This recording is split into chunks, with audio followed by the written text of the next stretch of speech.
एक छोटे से गांव में एक बड़ा संयुक्त परिवार रहता था। घर की मुखिया थी शांति देवी। उनके 3 बेटे थे। बड़ा बेटा रमेश, मंझला बेटा सुरेश, सबसे छोटा महेश। तीनों की शादी हो चुकी थी। बड़ी बहू काजल, मंझली बहू पायल और छोटी बहू सीमा। घर बड़ा था, आंगन बड़ा था, खेत भी अच्छे थे और परिवार गांव में इज्जतदार माना जाता था। सुबह घर में चूल्हे की खुशबू फैलती, आंगन में बच्चों की आवाजें गूंजती और शांति देवी गर्व से कहती, भगवान ने मुझे सब कुछ दिया है। लेकिन इंसान की पहचान अच्छे वक्त में नहीं, बुरे वक्त में होती है। तीनों बहुएं बिल्कुल अलग थीं। काजल और पायल को सजना संवरना बहुत पसंद था। दोनों हमेशा महंगे कपड़ों, गहनों और दूसरों के सामने दिखावे की बातें करती। काजल अक्सर कहती, गांव में रहना ही सबसे बड़ी परेशानी है। पायल हंसते हुए बोलती, अगर शहर में शादी हुई होती ना, तो आज जिंदगी अलग होती। लेकिन छोटी बहू सीमा बिल्कुल अलग थी। वो कम बोलती लेकिन सबसे ज्यादा काम करती। सुबह सबसे पहले उठना, पूरे घर की सफाई, सबके लिए खाना बनाना, सास के पैर दबाना, बच्चों का ध्यान रखना, सब कुछ सीमा अकेले संभालती। महेश कई बार कहता, सीमा, थोड़ा आराम भी कर लिया कर। सीमा मुस्कुराकर जवाब देती, घर संभालना भी तो मेरा ही काम है। लेकिन शांति देवी कभी उसकी तारीफ नहीं करती थी। उन्हें हमेशा काजल और पायल ज्यादा अच्छी लगती, क्योंकि दोनों मीठी बातें करती थीं। एक साल गांव में बहुत भयानक सूखा पड़ा। खेतों की फसल पूरी तरह बर्बाद हो गई, कुएं सूख गए, जानवर बीमार पड़ने लगे, घर की कमाई धीरे धीरे बंद हो गई। एक रात रमेश परेशान होकर बोला, माँ, इस बार खेत से कुछ नहीं मिला। सुरेश ने भी कहा, गांव में मजदूरी तक नहीं मिल रही। शांति देवी पहली बार डर गईं। उन्होंने धीरे से पूछा, अब घर कैसे चलेगा? पूरा घर चुप हो गया। गरीबी आते ही घर का माहौल बदलने लगा। काजल अब छोटी छोटी बात पर चिढ़ने लगी। एक सुबह उसने गुस्से में कहा, मैंने कोई गरीबी झेलने के लिए शादी नहीं की थी। पायल भी पीछे नहीं रही। अब मुझसे ये चूल्हा चौका नहीं होगा। धीरे धीरे दोनों बहुएं काम से दूर रहने लगीं। देर तक सोती और अपने कमरे में बैठकर शिकायतें करती रहती। लेकिन सीमा पहले की तरह सब संभाल रही थी।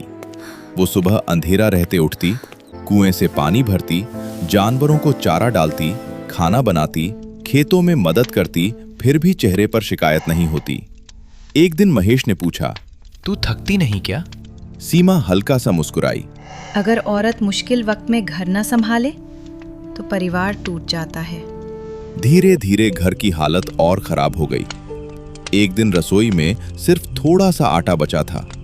शांति देवी परेशान होकर बोली, आज इतने लोगों का खाना कैसे बनेगा? तभी सीमा बोली, माँ जी, आप चिंता मत करो। उसने अपने कमरे से छोटा सा डिब्बा निकाला। उसमें उसके शादी के समय के सोने के झुमके रखे थे। महेश हैरान होकर बोला, सीमा, तू क्या करने जा रही है?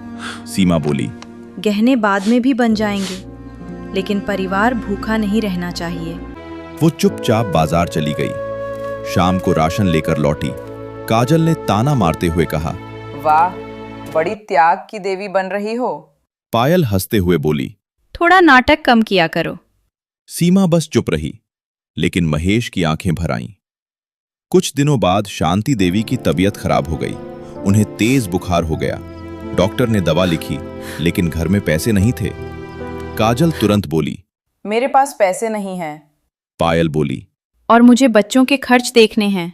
दोनों बहुएं वहां से चली गईं। सीमा ने बिना कुछ बोले अपनी बची हुई चूड़ियां बेच दीं और दवा लेकर आईं। रात भर वो शांति देवी के पास बैठी रही, उनके सिर पर पट्टियां रखती रही। रात के 3 बजे शांति देवी ने आंखें खोली। उन्होंने देखा सीमा जमीन पर बैठे बैठे सो गई थी, लेकिन उसका हाथ अब भी उनकी तरफ था। शांति देवी की आंखें भर आईं। एक दिन हालत इतनी खराब हो गई कि घर में खाने को कुछ नहीं बचा। तभी काजल बोली, मैं अपने मायके जा रही हूँ। पायल भी बोली, हाँ, यहाँ रहकर क्या मिलेगा? दोनों अपना सामान लेकर चली गईं। शांति देवी टूट गईं। वो रोते हुए बोली, जिन्हें मैं सबसे ज्यादा चाहती थी, वही मुश्किल में छोड़कर चली गईं। तभी सीमा उनके पास बैठ गई। उसने उनका हाथ पकड़कर कहा, माँ जी, जब तक मैं हूं ये घर कभी नहीं टूटेगा। सीमा ने हार नहीं मानी। उसने गांव की औरतों के साथ छोटा काम शुरू किया। पापड़ बनाना, अचार बनाना, सिलाई करना। वो दिन रात मेहनत करती।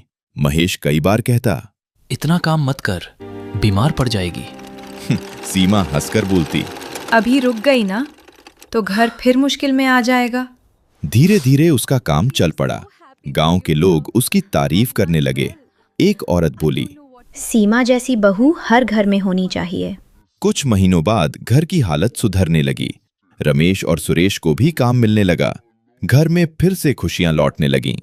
एक दिन शांति देवी आंगन में बैठी थीं। उन्होंने देखा सीमा थकी हुई होने के बावजूद सबके लिए खाना बना रही थी। उसके हाथ जल चुके थे, लेकिन चेहरे पर मुस्कान थी। शांति देवी की आंखों में आंसू आ गए। उन्हें अपनी गलती समझ आने लगी।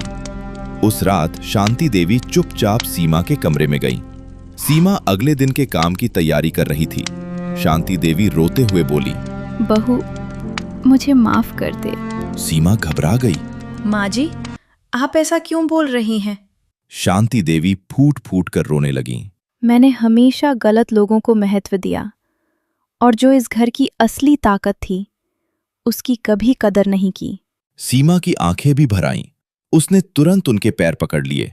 माँ जी, आप ऐसा मत बोलिए। शांति देवी ने पहली बार उसे गले लगा लिया।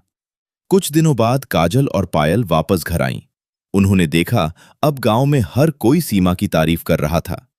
तभी शांति देवी सबके सामने बोली, आज अगर मेरा घर बचा है तो सिर्फ मेरी छोटी बहू सीमा की वजह से। पूरा घर चुप हो गया। सीमा की आंखों में आंसू थे, लेकिन इस बार ये आंसू दर्द के नहीं, सम्मान के थे। उस दिन पहली बार सीमा को एहसास हुआ कि त्याग कभी बेकार नहीं जाता। जिस बहू की इस घर में कभी कोई कदर नहीं थी, आज वही इस घर की सबसे बड़ी ताकत बन चुकी थी। और शांति देवी ने उसी दिन तय कर लिया, अब सीमा सिर्फ बहू नहीं, इस घर की बेटी कहलाएगी। धीरे धीरे गांव में फिर खुशियां लौट आईं, लेकिन इस बार घर की असली इज्जत सीमा के नाम से पहचानी जाने लगी। अगर आपको सीमा की ये कहानी दिल को छू गई हो तो वीडियो को लाइक जरूर करें और ऐसी ही भावुक और दिल छू लेने वाली गांव की कहानियां देखने के लिए हमारे चैनल को सब्सक्राइब करना मत भूलिए। मिलते हैं अगली कहानी में।